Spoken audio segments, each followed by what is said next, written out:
Live. Hi, everybody. It is time for the DLLS Dallas Stars post-game show. You know what, Sam? Hold on. This is what we wear to go to the AAC. This is appropriate NHL press box attire. However, it's not really the DLLS style. So let's change it up a little bit. Yeah. Get rid of the tie. What about you? No, you're just going to go tarps I off? was going to go tarps off for the boys. All right, I'll get this going. Let's get to the show.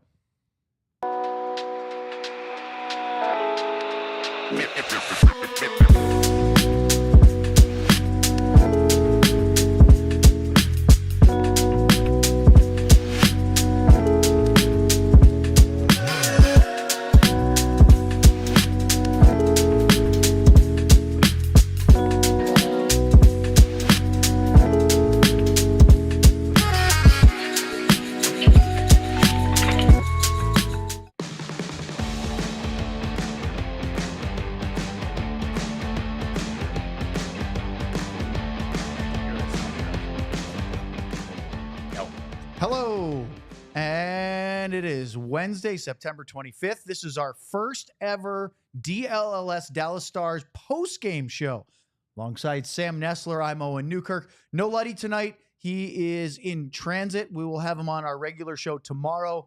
I don't actually think, as you look at the map, that he is in Wisconsin yet. I think he's on his way there. Well, I can't make the logo move across the great Midwest, so we're going to go with Mike Wisconsin. McDonald, is he in Dallas now? He works for the Minnesota. Oh, well, he might have come with the Wild. Oh, I probably figured he's here, right? He might have been I don't here. have this is unconfirmed. I didn't map, see okay? him. We don't have confirmation on any of these guys. By the way, The Coyotes are in Utah. Coyotes logo, which is now the Utah Hockey Club, pretty close, but I think you have them in Ogden, a little north of Salt Lake City. So there's not enough space for me to you just put all these different move logos it down in the a States. little bit. John didn't know that when Owen's he in came Tyler here. right now as well, and Madonna was in, I don't know, what's that? Boy, I don't he's know. headed out towards Midland, Odessa. Hey, maybe Lubbock. Is it Lubbock? Is that far enough? I don't know. I've lived here for a month. Isn't there a Buc-ee's there? There's always a Buc-ee's. Maybe he's there. Love a good Buc-ee's. All right. Well, hey, welcome to the show. Thanks for joining us. As you can see, we got the sleeves up. We got the tie off. Sam's, not going to take his shirt off, at least not yet. No, It's too early in the show.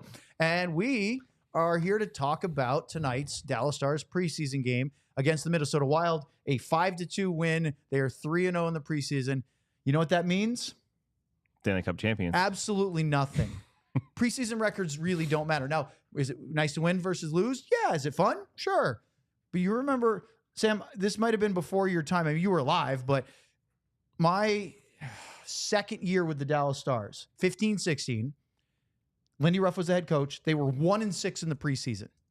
And I remember Jim Nill telling us in the public response was, it's just preseason. We're not worried about it. But then he said later, after away from the cameras and after the Stars got off to a really hot start, we were a little worried 1-6 in the preseason. That didn't feel very good. Well, they won the regular season in 2015-16. They had the best record in the Western Conference that year. Unfortunately, crashed out in the second round to St. Louis. That was that game 7. That was beautiful. Great start. Really, that 3-goal first. Yeah. Anyway, so 3-0 in the preseason doesn't mean anything, but it's nice to win. And we're going to break things down tonight as we get going in tonight's show. So let's start with the obvious. They got the win, and Sam, in the first period, we got the lineup this morning. It was obvious that the Stars were going with a relatively veteran-heavy lineup. Jamie Benn in there for the first time. Jake Oettinger getting his first start of the preseason. We had Duchesne, Seguin, Marchment was back in, although he played one before, versus a Minnesota Wild team that has some familiar names, guys like Joe Ciccone, played for the Texas Stars and was the Dallas Stars draft pick, Devin Shore, and Philip Gustafson in goal, but a really young lineup.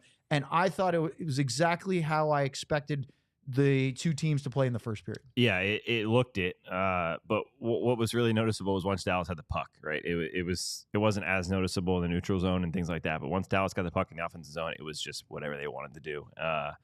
And they cycled a lot. They cycled well. Like we said, we were expecting them to do those things, but it's still good to see you execute it, right? And they look crisp.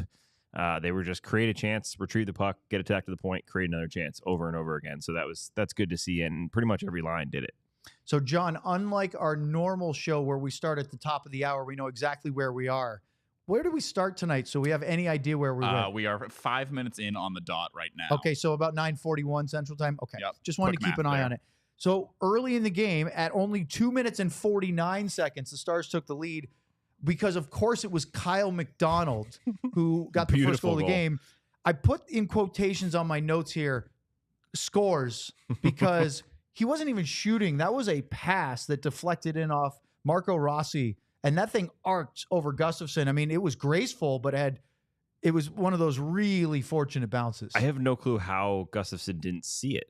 Like it wasn't quick.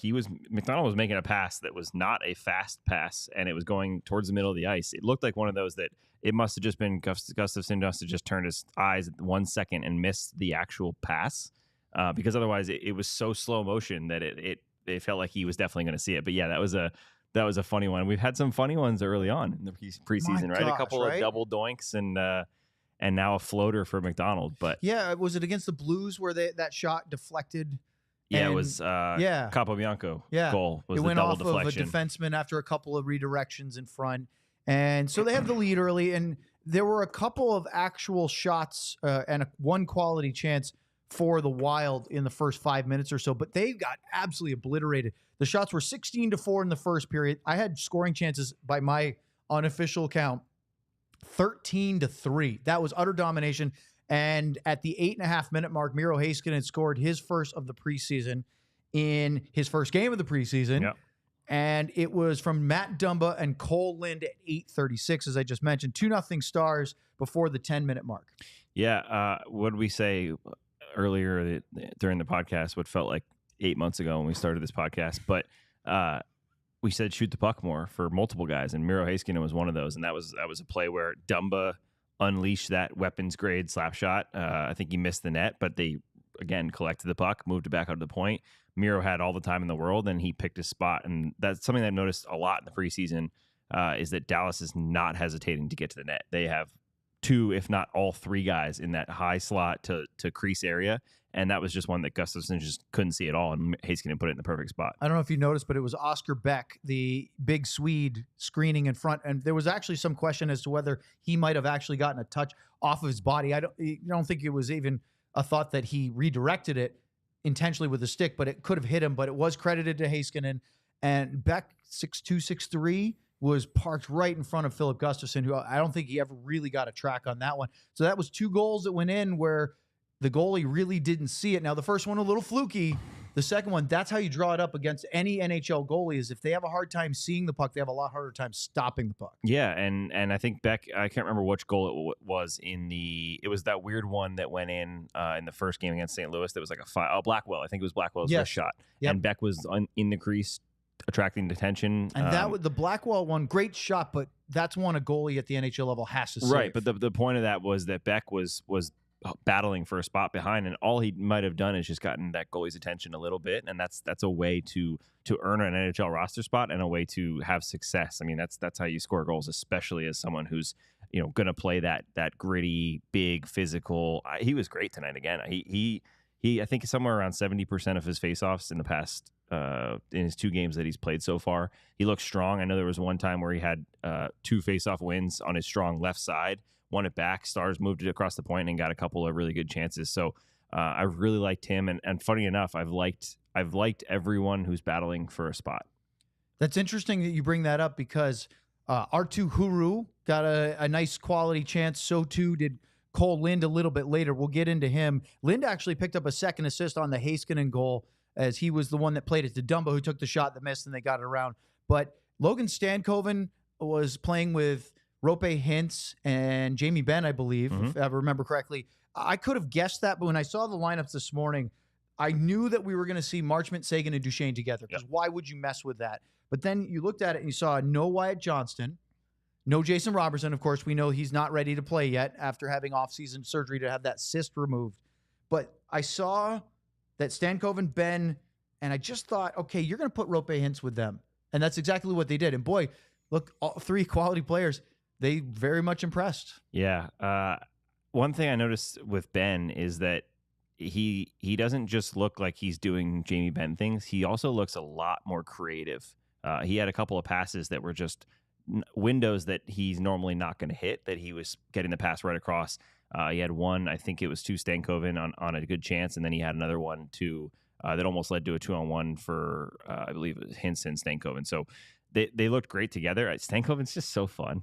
That's all I kept thinking is every time he stops on pucks, right? It's such a simple thing, but he stops on the puck whenever he turns it over or it gets turned over. He doesn't circle at all. He's not floating. He's in the right spot, stops on pucks, gets in hard, and he just wins those battles like 9 times out of 10. I know I posted a clip on Twitter, X, whatever you want to call it. I prefer Twitter. Yeah, me too. But you can call it Twitter. Okay, done. We'll be the old guys yelling at clouds. DLLS is officially calling it Twitter. Get off my lawn, right? Lutz is just going to call it that thing he doesn't know how to log on to. But it was a great. Has that one on his phone. But it was a great play from, I think it was Rope, threw a little dump in towards Stankoven, and that's something that they've been really good at lately, is not throwing the puck in on a dump, because there's a difference between dumping the puck in and dumping it in for a successful forecheck, and they are really good at getting that towards in the general area of their forechecker, so that all they have to do is get in there, cause 1-2 seconds of chaos, and all of a sudden the rest of the Stars are in there and they're creating turnovers.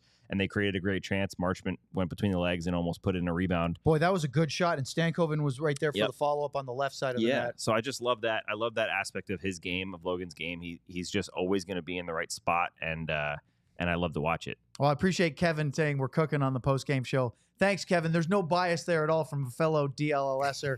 Abby writes in, howdy, fellas. Listen, we are going to go through. We may not acknowledge every chat that goes on the screen, but please jump into it and throw your questions out there, because we can do essentially a call-in with the chat from YouTube later on in our show tonight, where we can answer your questions just like we'd be answering phone calls. So we'll happily do that. If you're watching now, please feel free to get in the chat, ask your questions, throw your opinions out there, and we'll get to that.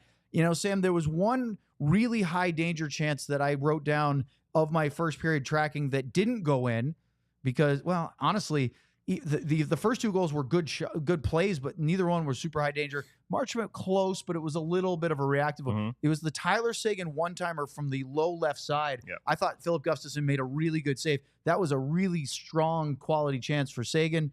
Just didn't go in, but that whole period, Dallas dominated. The only thing that was about even was faceoffs. They were 9-9, but 24-8 in shot attempts, 16-4 in shots. I had 13-3 in chances, no penalties.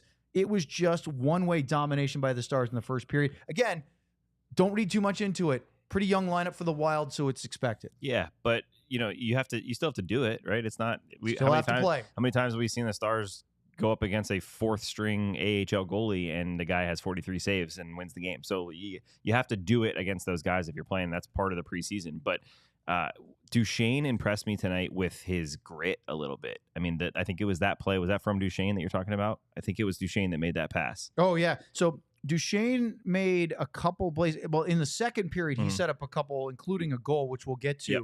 But I think he's the one that fired it across to Seguin. Look, they had almost instant chemistry last year, and you could see that Duchesne, Seguin are on a skill level and a vision of the game that not everybody can operate at. They seem to have a really easy chemistry connection that's almost like a symbiotic relationship. Yeah. As they see the game similarly, and I think that really played into why they play so well together, because not only do they see the game the same way, but they also can operate skill level wise on a similar wave as well. Yeah, and I think we talked about it last week with guys and how a lot of lines are 2 guys, right? It's 2 guys that have the chemistry, have that balance, and then you bring in a 3rd guy. This one feels like all 3 of those guys just are perfect together. Yeah. And the thing I liked a lot at times last season and so far in that game tonight was they don't all have to play the role that they're defined, right? If you're to look at that line, you're thinking, okay, who does what? Marchment probably digs in, gets the puck in the corners, goes to the net hard, right? I mean, those 2, Seguin and Duchesne, have been on record calling him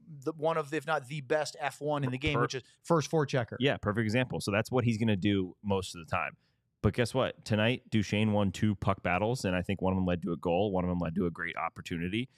Seguin's getting in hard on the forecheck, throwing his body around. So it's one of those lines that just not only does it work perfectly when everyone plays to their strength, but they're also good enough to play to the other people's strength on that line, and it just flows, man. It's just one of those where you feel like they're on the ice and they're probably going to be on the forecheck, collecting the puck, cycling it around, and getting scoring chances. It feels like every time. We're going to get to the second period in just a moment. But first, we're going to talk about Roback. Roback, man. Roback. Sorry, I jumped right in on you there. I'm just so excited about golf apparel. Sometimes I was also trying to zoom in my thing here because it's too small. I was waiting for you to make a crack at Luds about the font. Not yet. I can't read. You want to it wait either. till he's here? Yeah, I want to wait till he's here. But Roback activewear is quite simple. It is the best fit and the best feel. The quality of gear just speaks for itself. Their performance polos perform better in the heat than any other polos out there. They're moisture wicking, so the polo won't stick to you, even in sweaty, hot Dallas. And they have such a nice stretch that you feel like you're lounging in your pajamas. Their everyday shorts are the perfect combo for a day on the move. They look clean, but they have the comfort of the elastic waistband. Again, they are perfect. With fall right around the corner, what better way to prepare for the season than adding one of the incredible hoodies, performance hoodies, to your closet? They're the softest item they own, and you won't want to take them off. I got to get one of those. I keep hearing about how soft and comfortable they are. Right? I got to get a hoodie. Even in the Dallas heat, trust me on that one. Performance polos, performance hoodies, performance everyday shorts. Everything they have is incredibly versatile, comfortable, and ready for a day on the move. I'm looking. If you guys are looking for this guy, he's over here. No, cricket. Right here too. Oh, there are multiple. We So, have a cricket like attack. a minute ago. I It think scared so. the crap So this out is the of me. first time at night, and I don't want to interrupt the middle of your read, but I wonder if somebody left the window open here at our Maybe. studios because a moth just flew into the lights. Now, again, during the day, maybe that isn't affected as much, but here we've got these big studio lights, and they're attracting some attention. I think there's a cricket crawling near us I'm too. putting a video out from the DLLS Stars Twitter account right now. Oh, yeah, check that because out. the cricket was literally 6 inches from me and scared the crap out of me. You know, I'm not afraid of crickets, but he's under my chair right now. I hear the so- cricket. And Should I pick him up? Would you like to hold him? No, I have no I'm interest not scared in of him that. either. I just don't want him near me. That's fair. I don't want to be dive bombed unexpectedly at night indoors by a cricket. Very true. Alone as well. All right. Well, I'll save another cricket story for later. A nice transition. If you want the perfect blend of comfort, style, and versatility, and why wouldn't you, use the code DLLS20 on Roback.com. That is Roback, RHOBACK.com, for a generous 20% off your first order. That's 20% off all polos, hoodies, and shorts with the code DLLS20 at Roback.com. Make sure to check them out. They will have you ready for whatever travels or activities you have. You stay away from me. He's distracting you. Stay Isn't away he? from me. Hey, Well, I hear him playing his little cricket We're guitar. playing and through I'm- adversity right now. Yeah, Yeah. I'm just it's hoping a it's not- hockey show. You hoping have it's to, not you have to crickets fight over through there it. on You the can't air. just do it. Well, hey, I'm going to talk about FOCO for a minute, and you can use the code DLLS on non-presale items. Get fitted in the best sports gear around. This is another different type of apparel because it's more. This is golf specific. For Roback, FOCO is hoodies, shoes. There's also accessories like signs and bobbleheads, everything in between. If you're going to a basketball or hockey game, show off your love with team-branded friendship bracelets, which, of course, Luddy always wants to ask if that's what we're interested in. He doesn't want to be a part of it, though. He should get one, right? I mean, this is the Taylor Swift era. We shouldn't be against that. Rude. Whether it's jackets or beachwear or even overalls. What did he call them the other day? He said something else Overalls? besides overalls. He had a different word for them. Bibs. Call them bibs. Right.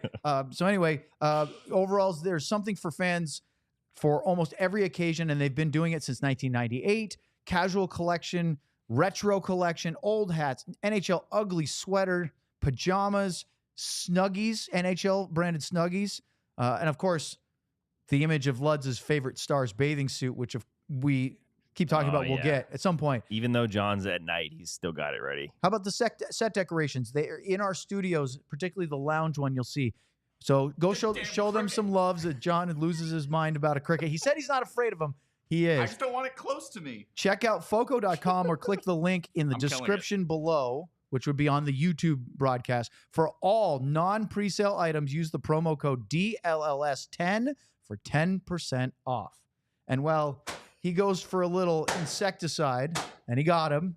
Took about 3 whacks and probably left some residue on the notebook. There's one down.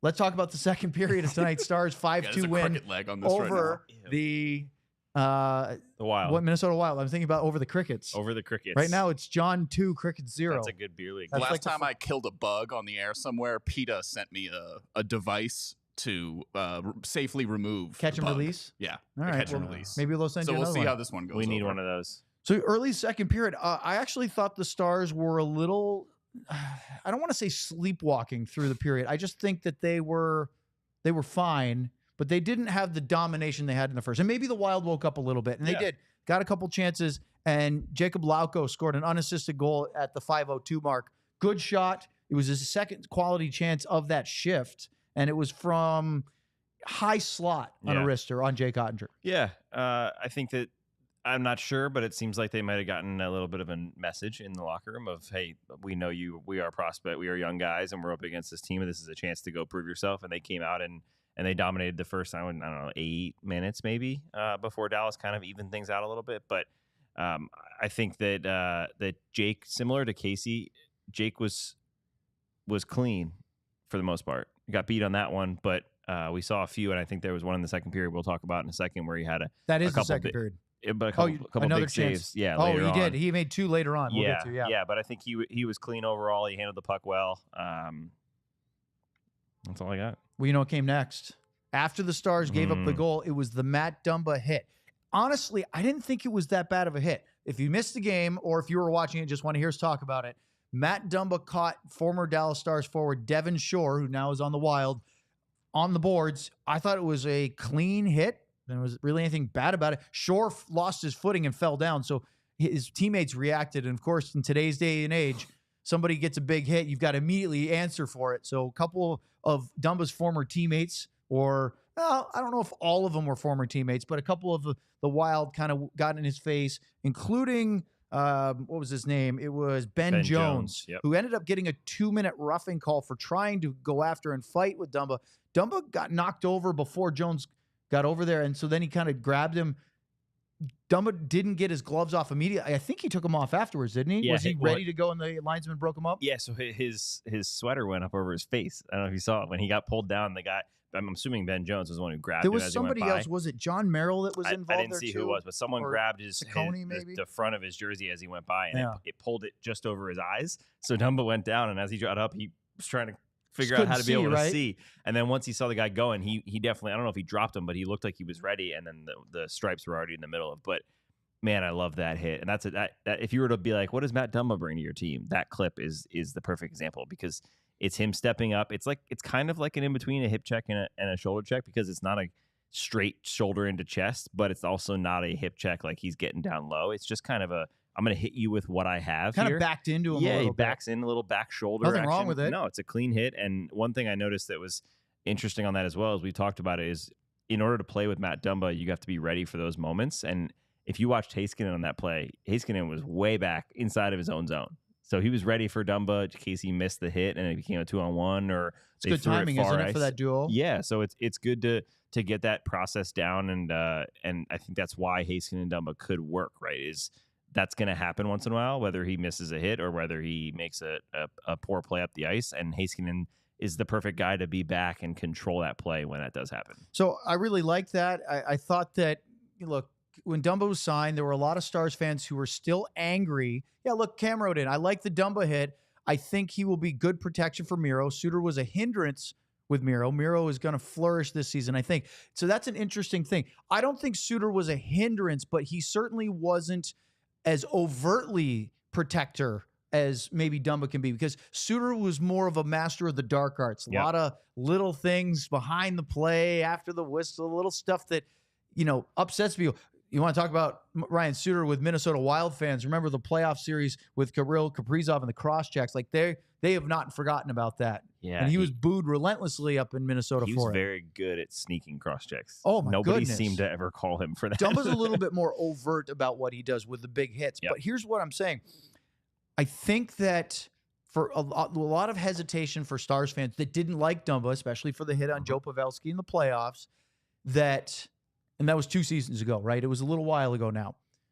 The fact that Dumba did hit that, there were a lot of fans at the AAC tonight who immediately went, as you saw Cam write on our chat, wow, I like that. And he's going to, kind of like Corey Perry, turn from being enemy to friend really quickly the more he does that stuff. Yeah, and I think the important thing, let's take the hits during the game out, right? That's what he brings on the ice in terms of his gameplay. Let's take that out. Just the fact that he's going to be there when Wyatt Johnson takes a big hit, to step up and fight the guy who hits him or throw a big hit back like Jamie Benn has done. He's not going to be a heavyweight. No, but he's just one more guy along with the likes of, the physicality of a Labushkin, Brendan Smith. Yeah. Just, and he's not afraid. Yeah. He's not afraid, and he's not afraid to get in there and at least tell that other player that's not okay. You're not going to come run Wyatt Johnston, Logan Stankoven, whoever, Rope Hance, Jason Robertson, whoever it is. And I think that is what earns the fans. What Matt Dumba can come out and be a very good defenseman, a lot of fans would still be angry. When he comes out and he stands up for the people, the players they really love, like the Johnstons and Hint, that's what's going to win the fans over. So the Stars got the power play because of that hit, because not the hit, but the aftermath. And I thought the referees did a nice job of calling that the way you'd like to see, which is if you lay a clean hit. Yeah, look at this. So steady rhythms. I'm going to get distracted by a chat again. Dumba looked much better than I expected, physicality aside. He was a bit iffy in the defensive zone, but was moving the puck very well in the offensive zone. I think the more he plays with Miro, the more he plays with the Stars. Like, I think you'll see that better. But you also have Miro, one of the best defensive defensemen as far as playing with his stick and his skating out there. But I love when the referees will just call the guy that retaliates after a clean hit. And because how many times have you seen over the course of your hockey fandom or professional coverage, guy throws a clean hit, he gets jumped by an opponent, they take them both. Both roughing. And the guy didn't do anything. The guy that got jumped only put his hands up to protect. He didn't start a fight or didn't show any desire to want to do so. And I always think that, there maybe should be an instigator involved in somewhat. Part of the instigator penalty is tough because it's 2, 5, and a 10. It's not just, sometimes they'll give a 2 and a 5, just an extra roughing, or a 4 and a 2. I really liked the way they did that. Now maybe I'm a little Stars biased there. No, I think you're right. And it didn't used to be like this, right? Like we could ask, Luds is our perfect example of that. Like, oh my goodness, there was a time where there was no instigator rule. Yeah, but it was just you threw a big hit and the guy said, all right, that was 14 who threw the hit. Look for him. That was it. Later on, they tried to throw a number, try to get him back with a clean hit legally in the game, not go scrap a guy. Darian Hatcher and Jeremy Roenick. Yeah, exactly. But it just it didn't used to be this, and that's something that I will stand by. I don't think it's good for the game to have someone throw a not even that big of a hit, like just one that looks kind of big. The guy has his head down. Something like Shores was a perfect example. Like he kind of slipped as he was going, so he didn't lost his balance. Yeah, so it was a good hit though. It was a good hit, but he didn't get. It wasn't high. It wasn't a charge. There was nothing wrong with it. It wasn't late. No, and there's just no reason to come in and drop your gloves, and because what that does is let's say it's Matt Dumba that's throwing that hit, and it's 3 minutes left in the game. You're taking the supposedly top pairing defenseman now off for 2 minutes of the game. That's a win for the other team. If you got some third line guy that wants to drop his gloves because of a big hit, you're taking that balance. If you're Matt Dumba going out on the Stars and someone on the other team. That's an interesting thought because, look, Dumba is going to take some penalties at times, being physical. That's just going to be the nature of his game. And so the Stars, and I'm sure they're already aware of this, but they will have to use other pairings knowing that there will be times where Dumba might be in the box. Now, he's not going to be a perpetual offender, I don't think. Yeah. Maybe I'll be wrong, but I think that, you have Miro who can go to the right if he has to. You can also put, Niels Lundqvist or Ilya Labushkin or Brendan Smith up there. They can move Lindell if they had to. Thomas Harley. I already named more guys than they can dress for a game. But the point is that they will have to know those circumstances and situations. Interestingly, on that first power play, the Stars had some good chances. They didn't score. They actually went 0 for 2 in the second period with the game's first 2 power plays. But one of the best chances that Dallas had to make it a 3-1 lead, it was 2-1 at the time, was a Logan Stankoven and Jamie Benn 2-on-0. Yeah, that was a great play. What about the breakup it was Cameron Crotty, the defenseman for the Wild, diving back to get in the way of the pass from Stankoven. It was a huge play. It did go on goal from the deflection, but boy, that should have been a Jamie Benn open net tap in with a 2-on-0 like that. Yeah, so that was interesting too because was that Benn or was that Rope that was on with him on the rush? It was Benn. It was Benn. I'm pretty positive. Yeah, so whoever it was, all three of them were involved. So I thought it was Benn that passed the puck up, but whoever it was, I think it might have been Hintz up with Benn and Stankoven. So he was looking for the pass and he had too many options. He was like, do I try to hit Benn breaking to the middle, but there was a defender right on him, or Logan's wide open and then they can run it in on a 2-on-1. But it was just funny how it developed. I was like, here we go, something's coming, and then out of nowhere, Logan even made the perfect 2-on-0 play, because normally on a 2-on-0, if there's no one in there, you want to sell the goalie on a shot a little bit. So he made that little hitch to his right to sell Gustafsson, and then he passed it, and that gave that guy perfect time to dive and make that play. But what a play! I mean, in a preseason hockey game, it was a that's heck of a play. reactionary defensive play. Obviously, they got caught up ice, and so the Wild coaching staff, if you care, will not be happy with the way they handled that neutral zone as they got shredded. You shouldn't be giving up 2-on-0s at even strength. Yeah, but the recovery play was very much impressive last-ditch defensive work. Yeah. Say that fast. I didn't even hear you. But, hey, those two saves were the next two. It was Clark, Graham Clark, one of their forwards, and then it was Ben Jones, the one that got the penalty for going after Dumba. Clark had a wrister in the mid-slot. I thought that was a really good chance right about the hash marks. And then Jones gets a breakaway. What are your thoughts about the way Otter looked in the first two periods that he played tonight, his preseason debut? Yeah, he looked good. He looked calm. I think there was one of that first shot you mentioned, as well as one in the first period that just looked like I said about Casey in the first game, where it just was a nice calm. He's in the right position. He comes out, makes the right save, gets the pad, puts it in the corner, and then the breakaway, man. The breakaway came out of nowhere, and all of a sudden it's a breakaway and a clean breakaway from, I think, center. And Jake stood tall. And what's so hard for goalies that is, you maybe not realize, is when someone comes on a breakaway, if you have time to get your own rebound, that is probably the more dangerous shot than the first shot. And he did have time to get his own rebound. He tried to go, I think, low pad. Jake made the stop, but as you're backing in, not only can that rebound go anywhere and throw you off, but you're also backing in. So you're trying to get your feet set. You're trying to back into the spot in the crease. You're trying not to go into the net. And Jake went a little far and backed almost into his own net, but he stayed with his pads in position, and he made the second save on the breakaway. And that's just what being big can do and what being athletic can do. For as much as I had the Wild with the better of the chances and the greater quantity of them early in the second period, the Stars came roaring back after, they were up after those two chances by Clark and Jones. And then Mason Marchment makes it 3-1. And after that, we'll talk about the goal in just 2 seconds. It was all Stars. They had another power play, and they just rattled up chances and ended up by the end of the second period, by my count, at 13-8 in the period and 26-11 through 40 minutes. They outshot them 29-18. The Marchment goal at 16-14 from Duchesne and Stankoven made it 3-1. And again, Logan Stankoven was involved. Yep. And it wasn't perfect. I don't know if there was a deflection. He was going from the left circle, passing it across to Duchesne, who was in a good scoring position on the right side of the slot. And I don't know if it took a deflection or if the pass bobbled a little bit. Duchesne kind of fought it. He corralled it. What a nice heads-up play to hit a streaking Marchment. Yeah, his vision, that's one of the things I was saying. His vision is just wild, and he makes these passes so quick. It's like how important it is to have a quick release on a shot. Yeah. It's also important to make that pass when he's first open and not wait that extra second where the defense can close in a little bit. And he just makes those little slip passes. He had probably 4 or 5 of those passes, curling up the boards, winning a puck battle, or this one finding Marchment, and Marchment made a great little play. It snuck through, and you're right. It felt like it was one after the other. The Stars were reloading, so much so reloading that it was mixed lines, right? We just talked about Duchesne, Stankoven, and Marchment. The next big chance was Duchesne and Cole Lind. Duchesne had a good wrister from the top of the left circle. Lind is at the crease, rebound, open net.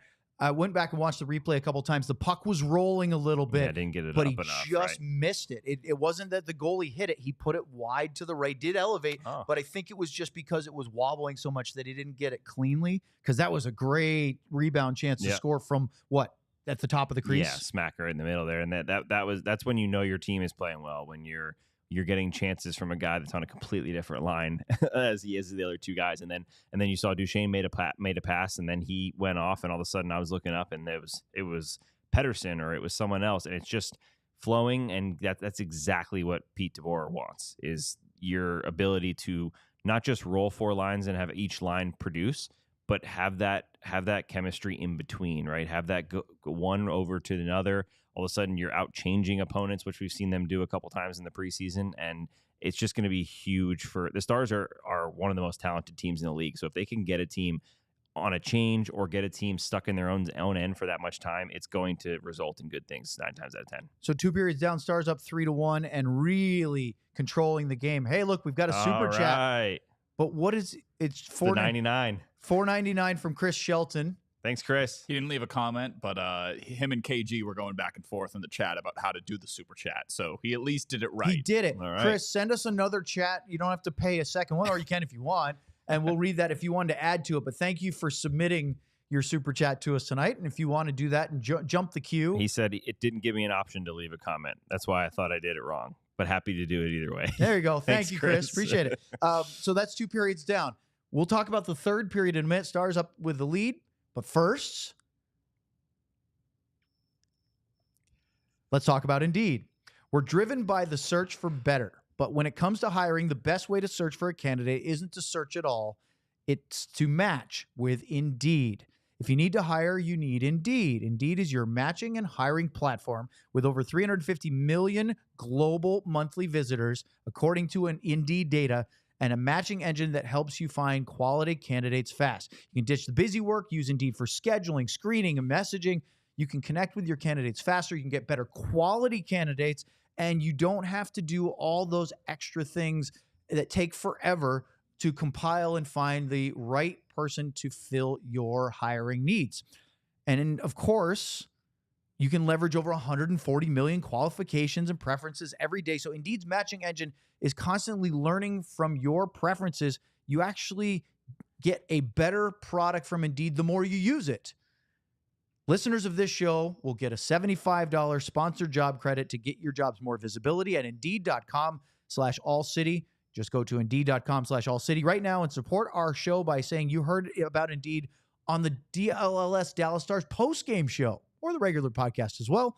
Indeed.com/AllCity. Terms and conditions apply. Need to hire? You need Indeed. I can't tell if that cricket is John using an effect or if that is legitimately the cricket in here. But I believe the Cowboys show had the same issue. Okay. They all thought the cricket was a sound it drop, sounds like but it's a just sound actually bite. in the room. But all right, good to know. It's just haunting John from Yes, now on. good to It's know. going to follow me home now. I'm going to wake up, things going to be on my chest staring at me. All right, let's talk about Empire Today, eh? Empire Today, eh? A Yeah, eh? and B. And also It's a B. bad joke. With Empire Today, you get shop-at-home convenience, the right product for your needs, quick and professional installation, all at a low price guarantee. They are your one-stop flooring shop. They want to provide the best and most efficient service. It may not always be the most affordable, but you'll know you'll have the best experience and get the highest quality products. Empire Today is the best place to get new flooring, so of course they're going to have copycats. But Empire can't be beaten on quality, service, or speed, so competitors will be out there advertising their low-quality products while Empire simply won't carry those.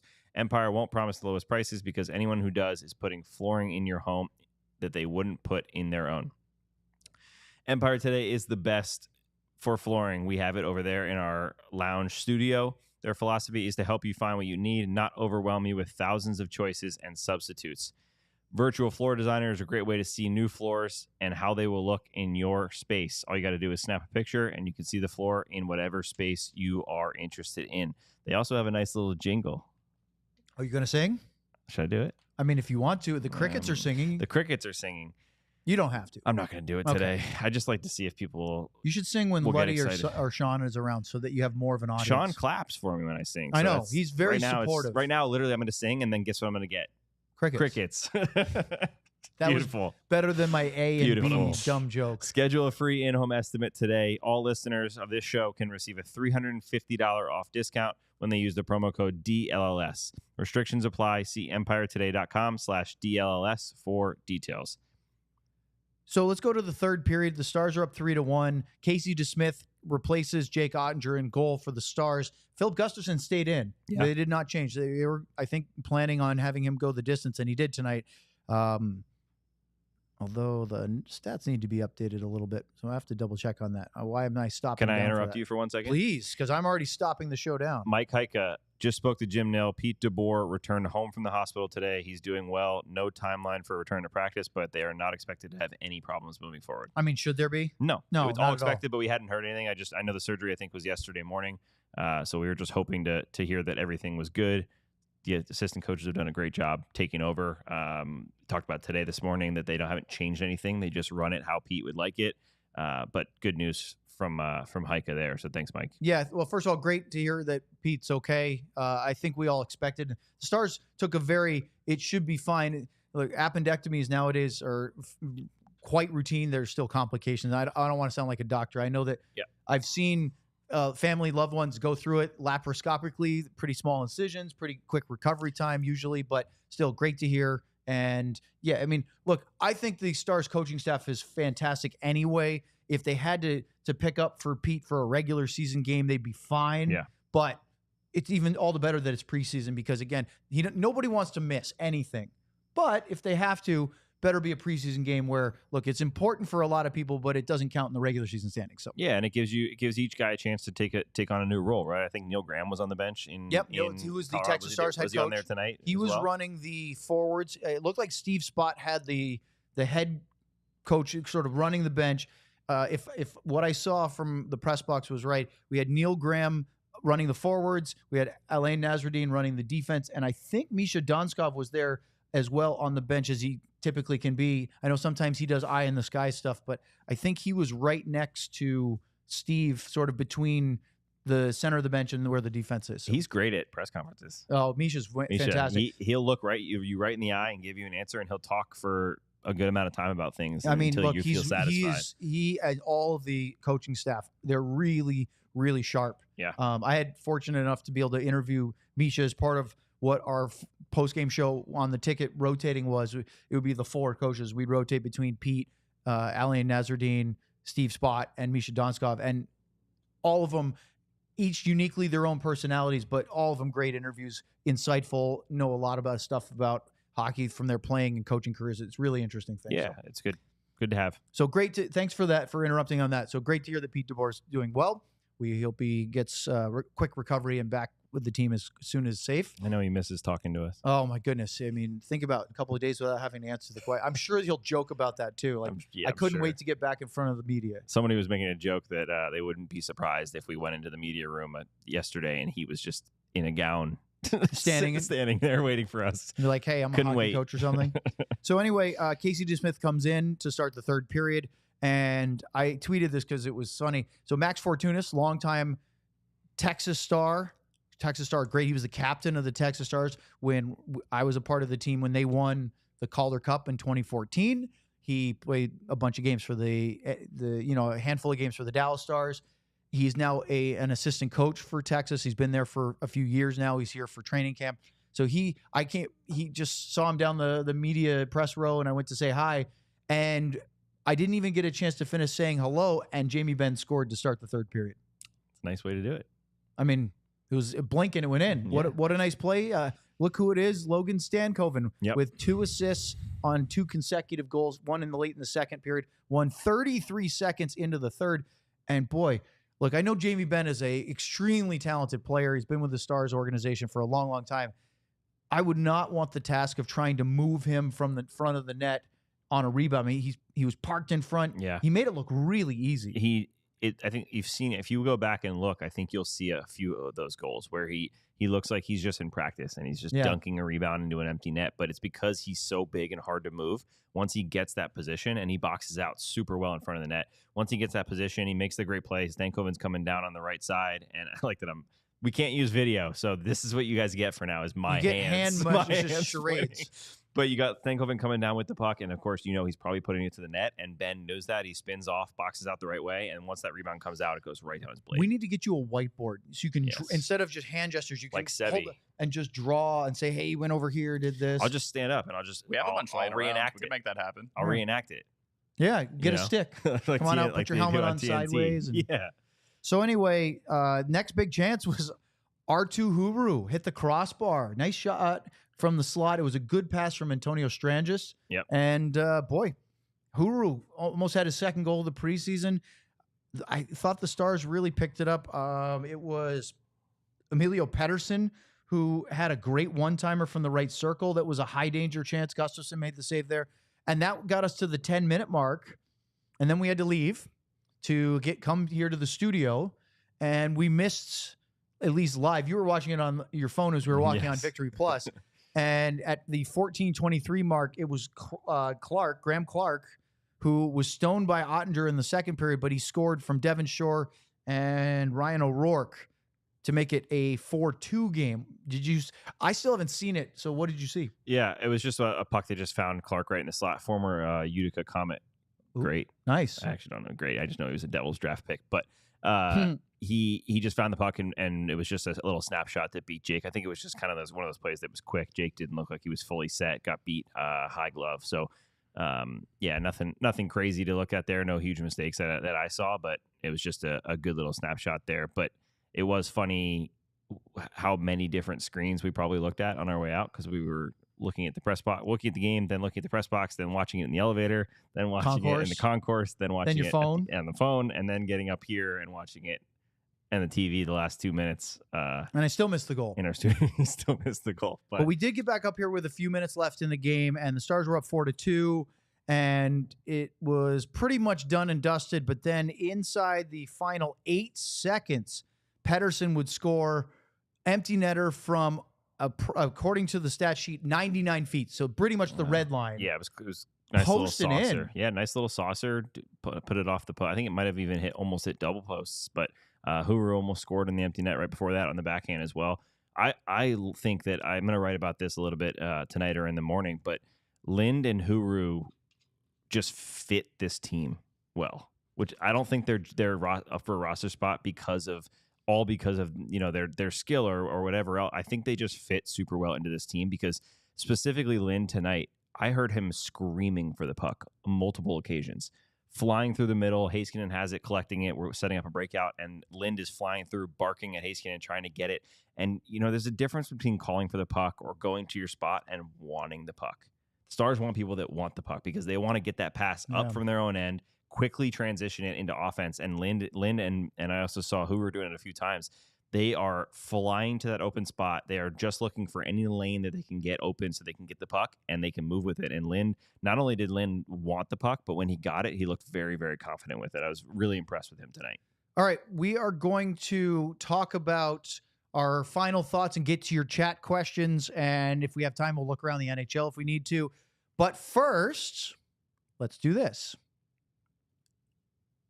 Oh, we don't have the other one, huh? We're just going to this? No pause for this one? No wipe for Die Hard. Okay. I mean, I can if you want You me don't to. have to. No. I didn't know if it's we had to wipe. do the 2 seconds I don't of think silence. for that one we do, just for Okay, so only the first two? Maybe we will. I don't know. All right. Well, Let's do anyway, this off air. we'll have to figure this out later. am But anyway, let's talk about the DLLS. Well, you should take your tie off. That helps. It's my pants. By the way, Owen, I don't want to alarm you, but there are 4 crickets over there, and I think they're heading for your open bag. So Okay, so I should check I them don't know if you before I want to leave. close that at some point. Shake it off. Do you have any make sure. food in there? Your sandwiches that fell in the No, crack? no, of your we didn't lose the car? sandwich today.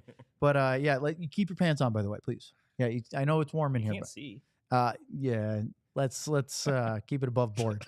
Anyway, talk about DLLS, and it's we sound like we're really pushing this because we think that there's an incredible value here. I'm trying to pull up my little extra talking points I sent to you, and I can't even find them. There they are. Look at that.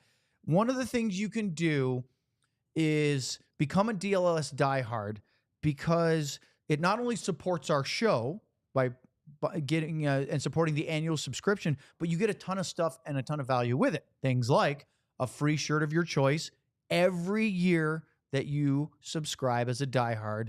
That's covering pretty much 45% of your annual subscription cost with value. It's like you're just buying a shirt and now you've already eaten into that cost. Plus, you get access to premium diehard content, things like Sam and Sean's writing on the Stars, but not just the Stars. It's actually all of them. So Mavs, Rangers, Cowboys, TCU's doing a show right now. I think we're adding others in the near future. It's also, Sam, Tell me. removing ads from the website or on if you're reading, whether it's laptop, iPad, phone, whatever device it is. It's an excellent addition. If you want to read Sam or Sean's writing on the Stars and not have the ads in there, become a diehard because it will actually take the ads away. Yeah, and Sean and Sam, I've heard, are known to write long articles once in a while. I've heard that. So Yeah. you're going to get quite a few ads. But yeah, you can get rid of those if you become a diehard. Plus, you also get 20% off all merchandise in addition to the free shirt you get. And you can get a diehard member card, and you get access to the Discord lounge, including the damn Discord channel with Luds. And that's the Stars specific one, and we're going to do that tomorrow with Luddy on remote up in Wisconsin. And we also we haven't set a specific date, but I posted again to remind you guys we're going to go over all of your projected lines and pairings for the season and talk about what we like, what we don't like, and then we will give you ours at the end to see how they do. And I think it'll be funny. We'll do this a few times throughout the year where we ask you guys for your opinion, and then we give ours, and then we can look back, like when we predict who's going to win the division or where things are going to end up. See how wrong see how bad we were at it. Yeah, I can't wait for I'm that. very bad I will at those. play back the audio of all of your incorrect You'll predictions. play all the receipts, won't you? I mean, Thank you, John. I'm bad at projecting. It's just FYI. So let's talk about the game as a whole and your impressions. You started to talk about Cole Lind, R2 Huru. I actually thought that Lind really caught my attention more. I thought he was fine in the first ones. Maybe it's because I was in person tonight as opposed to watching on Victory Plus, so that helped. But I thought he was really engaged. He was creating. I had him for 3 scoring chances in the first 2 periods. I don't know if he had one in the final few minutes because of things. He can play. He has a wicked shot. Hey, Johnny, that's for us New Englanders. Wicked shot. Wicked shot. That's not the same way we say it, but no, we're close enough. Yeah, shot puck. I'm His shot was walking wicked here. fast. It's wicked hard. Yeah. It's a wicked hard puck on net. It was a nasty twister. So anyway, you boys are wicked smart. Yeah, aren't we? So You anyway, like apples, Sam? Yeah, do you like apples? Yes. Well, he got his number. I like them apples. Okay, we're losing it now. So I thought Lind put a checkbox in his column as the front office and coaching staff evaluates that fight for a roster spot for one forward. He could be that guy. I thought Oscar Beck continued to show penalty killing, face off, big guy, physical, smart with the puck, screen in front on the Heiskanen goal. Yeah. Right? He didn't do anything. And what are the other guys that were in the lineup that are fighting for? Are those the ones that we were? Those are the 2, right? Yeah, and Huru. Oh, and Huru. Yeah, so Huru's the 3rd. Yeah, and they all look good.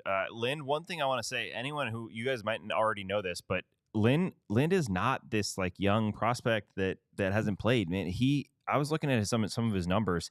65 points in 69 games last season with Coachella Valley, 11 points in 18 playoff games. So I think they went to the final, right? I think they lost in the final. Lost to Hershey, right? Yes. By the way, former Dallas Stars assistant coach Todd Nelson winning the Calder Cup with the Hershey Bears. Yes. Which is pretty cool for Todd. So Lind was 65 points, 17 goals. And then 2 seasons ago, 62 points in 65 games. So he's been... And he had 30 goals that year. And that one really stood out. He's been nearly a point per game guy 2 years in a row. So you know how we talked about Thomas Harley and like, okay, you've shown... Or Maverick Bork, you've shown it now. Like you're ready for the NHL because you have shown us now 2 seasons of AHL hockey. The progression has been crazy. Same with Lind. Well, Lind's a little older, but I'm just saying in terms of being ready, he's ready. And so I think that's important to note that even if he doesn't make this roster spot, he is going to be someone who is on the list of call-ups. Oh, there's all no doubt. Season long. Yeah, for sure. It'll be interesting to see how it plays out over the next week and a half, 2 weeks, whether he does or not. And even if it's a no for either of those guys, any of them, they're all capable of doing the job. Blumel, Texas is going to be good too with Lind, those guys. Like going through that list, all those guys that don't make, if they do or don't make it now, doesn't mean they won't be in the mix. But you also have to go down there and play and be good at it. You can't just say, well, hey, I had a great camp. That's it. No. It can zero out really fast because the Texas Stars have always had, or Scott White, who is assistant GM for the Dallas Stars and the Texas Stars general manager, has always had a best guy right now call-up mentality, right? Sometimes there might have a little bit of sway of a specific need benefits, but usually it's who's been best for me lately. That's the one they go to. Yeah, and sometimes it depends on the role, right? It's a little easier with Pete. I've been asking a bunch of players, especially younger guys or just general guys that haven't played in the NHL for a long time, and every one of them has agreed that playing for this type of system makes it really easy on guys to step in and just play. They just get to go in, put on high pressure. You're probably going to play 12 minutes or so, no matter what line you're on. It just takes away a little bit of that. It used to be, you go back 5-6 years. It used to be like you really were coming in and they thought of you as the guy to replace whoever was out of the lineup, or someone was going to replace that, and you had to have that role. And that's what we talk about with Blumel a little bit. Is like if they need a top 6 guy to score, maybe Blumel is an answer. But if they need someone to just fill in, play the 4th line role, maybe it's not. And that's Blumel. been a while if that was the case, because nowadays it seems that coaching staffs usually look at somebody down the lineup on the NHL roster to promote first and then bring a guy in for the fourth line. It would be, Evgeny Dodonov or Sam Steele or Colin Blackwell, for example, could easily move up. We saw Dodonov play on a higher line in the first preseason game, and he was phenomenal. He looked really, really good. And then, they don't typically take a scorer in the AHL and put him on the first line in the NHL.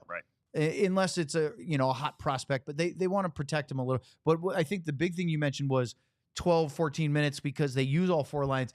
That's the part I think that might be even more challenging is that, a guy gets called up and gets 5-6 minutes, has to go 8 to 10 minutes because of situational play, not playing a shift.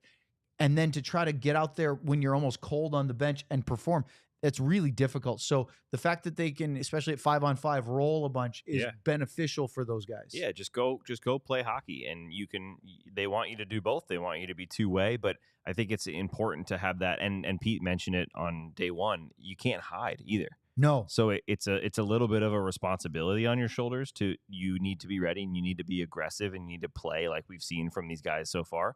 But it does set them up for a little bit of more success once in a while as well. Also noted, over 14,000 at the game tonight again. That was the announced attendance, right? Yeah. So, yeah. Preseason game on a Wednesday night. You have 14-3 or whatever it was. Again, I wasn't in the building on Saturday. I watched it later because I had the FC Dallas game. I thought that it looked less full tonight than Saturday. That would make sense. Saturday was it looked like a really big crowd for a preseason game. Yeah, that was I think the attendance was similar. I think it was 14-6 or something like that. Yeah, I thought there were more butts in seats on Saturday. Bums in seats, yes. Bums in seats. By the way, we've got some good things here. Wow, look at that. Cyberways says, good afternoon from Australia. Not only does this set of preseason games have me hyped for the Dallas regular season, it's proving to me that the AHL system is going to be scary for a while to come. You were just saying that. Yes. You feel really good about what the Texans. I mean, think about it. You have Magnus Hellberg and Remy Poirier as your tandem in the AHL. Ben Krause also fighting for a spot there.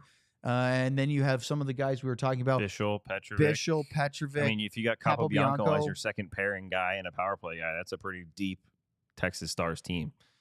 I was gonna read that if we didn't get it up there. Good from the super chat. Super chat. So Chris Thanks, from Chris. the super chat asked the guys, has the Stars ever had a team seemingly this deep before? The depth of the team with the young guys playing well is just amazing to see. You didn't even think you could read that. You did. I messed it up multiple times. No, but you're okay. Has there been a deeper team than this season's Stars? You mean top to bottom in the organization? Look, there's been years where the Texas Stars have been really good and deep. There's been times where it's been a while, right? I don't have a reference point. That's why Luddy, having him around for the mid to late 90s Stars, which were epic teams, and obviously Stanley Cup winning, how their minor league system was at the time. Let's say NHL team, who the Stars... What are you talking about? The players on the NHL roster and the Stars depth are going to roll out for this year. I mean, Jim Nell made that comment. I think I would probably agree with the guy that's very smart about it, is that he thinks that their overall depth this year is deeper than last year at the start of the season. And I think I would agree with that. Now, you lose a couple of really veteran guys, but you also add some really youthful talent that is impressive. So, yeah, I think that as far as the number of defensemen that they're comfortable with, the number of goalies that they're comfortable with at the NHL level, the forwards, they're a really, really deep team, and I like that. Money Mike Powerplay says, Powerplay still needs some work, but boys are looking good. Depth on the D side is fun to watch. Seeing hints of Rempe in Bishel. I'm working on that. In some degree, I think Bishel, and all due respect to Matt Rempe, I think Bishel is actually going to be a more complete player. He's a better player. By a long shot. Yeah. But as far as the physical, imposing little streak nastiness about him, I don't think Bishel's going to have to go out and throw fists every single night, but he is going to get under some guy's skin when he makes it. Keep hitting us up in the chat. We'll get to that. I wanted to ask you quickly about the goaltenders. Jake Oettinger's final line, 40 minutes. He stopped 17 of 18. He gets credit for the win as he was the goalie of record when the game winner went in, which was the Heiskanen goal in the first. And Casey DeSmith, 6 of 7 in 20 minutes in the third. Thoughts? Yeah, just solid. I keep using that example, but that's all you want from your goalies in the preseason. And I think the Stars, until they go maybe that last game against St. Louis, they're probably not going to be super tested. Although there were some good chances in that Colorado game for the AHL guys. But you just want to look clean. You want to look, and Jake talked about it. There's no way to simulate when you're not getting a shot for 10 minutes, and then all of a sudden it's a 2-on-1. I thought that was an interesting scenario he brought up the other day. Yeah, and it's a quick stuff, and I think we should talk about it. Talked about it again today. That the going live fire, right? Getting in live fire and getting bumped in the crease and pushed around by guys that actually want to take that space. And I'm not saying that Minnesota Wild players are trying to hurt Jake Oettinger, but there was a couple of times where a guy was whacking a puck after a cover, and his defense came in and pushed him out of the way. And look, you're just going to be a little bit more respectful of a goalie in practice than you are when you're playing. For sure, and you're going to get the intensity a little bit more. Yeah. You're going to get those quick plays, but you're also going to get guys who are going to the net with 100% of what they have, because Minnesota guys are trying to earn spots too right now. And practice time is so valuable, and you have limited time where you can have the players on the ice. You're not going to say to your goalie, stand there for 5 minutes, don't do anything, and then we're going to do a 2-on-1 out of the blue. Yeah. Like I'm sure you could simulate that if you're a goalie coach and you have only a couple guys on the ice and you want to, but that's not nearly the same as the pressure and intensity of a game. It's the same as doing shootout practice. Shootout moves are important, and they do practice that stuff. But guess what? Things ramp up when they actually matter, and you can't simulate that in practice the same way you do when the game is on the line. Yeah, and a good example of that intensity is Bischel's turnover that led to the goal in Colorado behind the net. Behind the net, yeah. One hand on his stick. In practice, he probably can collect that puck, make that play pretty quickly. And even in the summer, Dumba was talking to me about summer, and he was like, it's funny, the hardest thing for us to get used to for a lot of defensemen in preseason and ramping up the season is the space, because you play in the summer and you're playing with a bunch of college guys, or you're playing with guys that are not playing full speed, and you got a nice 5-second count. And he told me most of the time you're looking up and you're not wanting to throw a pass to a lot of those guys because you don't trust them. So that's something that it's just little stuff, and that's something that Bischel's probably not going to go behind the net with one hand behind on his stick anymore after making that play. So that's the stuff you need to learn, and you need to feel that pressure. Someone needs to lean on you. That was not nearly that game in Colorado, which you were referencing from Monday night. Yeah, that's not nearly the intensity of a regular season game under an NHL laden roster, because they had a young lineup. Again, look, it's great that the Stars are 3-0, but they have not played a team yet that was packed with NHL regulars. That doesn't mean they shouldn't be thrilled with. I think the teams looked fine, and I thought the team looked good tonight. But Colorado had a young lineup. Minnesota tonight. St. Louis brought a young lineup here. They're going to go on the road for their next game. No, they're home. Oh, Friday home. Then on the road. Then they go to Minnesota. I'm really hoping that Colorado brings a few guys. They maybe will, but again, I would imagine Dallas to dress a decent roster. To me, the one that might be the most interesting, maybe they'll send some guys for the Minnesota game on the road, but it's that St. Louis game, which we're going to do a show for that. We'll do a pregame show and a postgame show right here from the studios. We'll watch on Victory Plus. Oh, yeah. I think it's the road game's on Victory Plus, right? That one, I believe, is the all cast so with Brian and we'll do our best to see that as best we can. We'll see it, but it'll be different than being at the AAC like we were tonight. Do we want to fire up any other chats or questions? There's one more I had saved here. Okay. Jason wrote in, I think I can get over Matt Dumba's pass with his physicality he showed tonight. That's the kind of stuff where you see that a few games, you're going to not forget, but you're going to let slide. We were talking about Val Nichushkin in a show last week. Jared Bednar, the coach of the Avalanche, said, time heals all wounds. Look, when guys are important and make contributions to your team, you can kind of overlook some of those other things. Yeah, and I get it. Like, if you're a diehard fan and you see one of your favorite players and favorite player of so many people in the league get hurt on a play like that with Joe Pavelski, it's going to leave a mark in your mind. But again, I've talked to Matt Dumba. He's not the kind of guy that's aiming to hurt people. He's a physical guy. That's what happens with guys like Trouba and guys like Dumba that like to throw their body around, make that hit that we just don't see in the game anymore. And I think that stands out a lot because now we don't see it very often. So when they do throw those hits, especially if they miss one and they throw an elbow gets up or something like that, it's going to look really bad because we don't see it often. But that's the way they play the game, and that's the way you like it. And I think that more times than not, he's going to make a play like he did tonight, and it's going to go well versus him taking a bad penalty. All right, let's close things out tonight with the 3 stars of the game. Okay, tonight they were officially selected by Taylor Baird, our friend who covers the Stars for the NHL.com. Taylor had the following: Mason Marchment with the number 3 star who scored a big goal late in the second period. It answered Minnesota's goal. It made it 3-1 at the time. He had some great chances early in the game, didn't score, but was all over the crease and creating problems. Logan Stankoven had 2 assists tonight. He was the number 2 star. and Miro Heiskanen scored the game-winning goal. He gets the number 1 star. Miro's stat line, which is not uncommon, is he played a lot, but not normal Miro numbers, just 20 minutes. Yeah, only 20 minutes. Had the goal, actually took a penalty in the game, but he had 4 shots, one blocked, 1 missed. What do you think? Do you agree with Taylor? Is Miro your number 1 star? It's always hard with how you want to weigh things, because like Stankoven stood out more to Miro, but the goal, and you said that was the game-winning goal. It turned out to be the game winner. So that's usually a pretty good tell. Game-winning goal, or like a goalie that makes a lot of saves, is usually the top of the chart. But if I was to say who my standout guy was, it would have been Logan Stankoven, and Niels Lundqvist. I also thought was very good tonight. So if I was going to do it, I think I would probably go with Stankoven number 1, Mason Marchment number 2. I thought he was really. You know who else? Matt Duchene was just dishing the puck around. I thought he was great. Nothing against Miro. I'd put Miro. I mean, Miro could always be in the 3 stars. An honorable mention for me would be Kyle McDonald. I know he had kind of a fluky goal where his pass deflected up and in for the first one, but he had 3 quality chances by my count. I remember him last year for the first time making his preseason Stars debut and making an impact. Big physical guy. I thought he did some things tonight that I like to see, not just scoring a goal, but I noticed him again, and he goes and has another good AHL year and continues to develop. I wouldn't be surprised that you and I both talked about Huru and Lind. Yep. Boy, there's a lot of guys that are out there. Look, the Stars were the better team tonight. There's no surprise about that, but we're more focused on individuals than team at this point of preseason and most of preseason.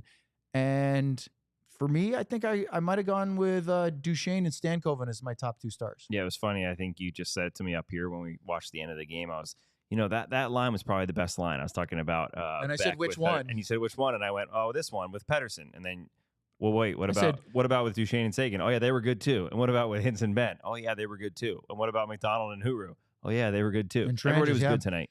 Good. So I mean, I don't think you could say that one of the Oscar Beck line of the Huru run were better than Duchene, Marchment, Sagan.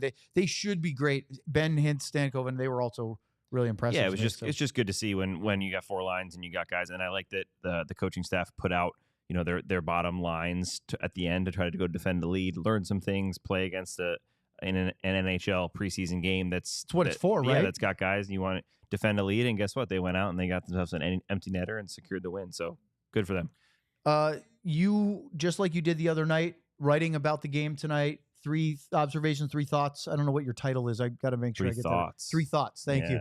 I really liked what you did with it the last game. So that will be up later tonight, right? On alldlls.com. Check that out. If you're listening live, if you're listening later, it's probably up on AllDLS already. So check out Sam's game observations. I don't want to call it a game recap because that's not what it is. It's more about things that you notice and that, big storylines from the game. We are going to be on the air tomorrow. We will have Sean and Luds both on remote. It'll be a 1:00 Central Time show. Sam will be covering practice, but I don't know if we want to put the stress on our producer, John, to try to have a, pardon the interruption style, 3 remotes and have 4 box on the screen. We could try it at some point. It's physically possible. We should probably do it at some point. It's just difficult. It'll be me alone in studio with 3 guys on the remote. We could pull it off. Yeah. It would be strange looking. It would be 4 columns on the screen. Something different.